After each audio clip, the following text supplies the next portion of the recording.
Let's continue with the story of Das Avatar. Here, Lord Vishnu comes in the form of a turtle or kurma. He comes from time to time to save mankind and bring them to the path of dharma. The story begins with Rishi Durvasa.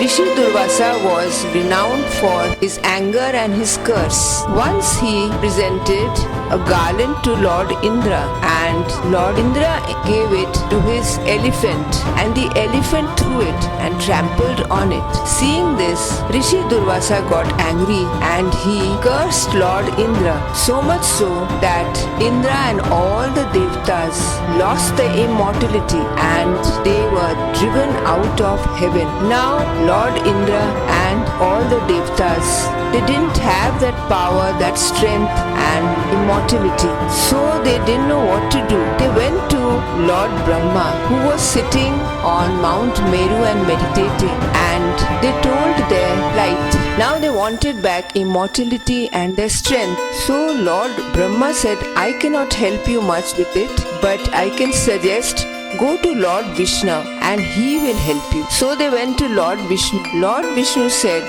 now you have to struggle a lot and get the pot of immortality. There will be nectar, and once you drink it, you will get back your power of immortality and all your strength. But for doing this, you need the help of asuras. So make friendship with them and bring them work together, and you have to churn the ocean of milk and get that pot of immortality, that is nectar. Now what you have to do is you have to push Mount Mandara and you have to place it in the ocean of milk, and along with Vasuki you have to churn the ocean. So they went to Bali, who was the king of Asuras, and Bali first was confused seeing all the Devtas coming to him, but then he welcomed them, gave them a warm reception and asked them for what they had come. So they said,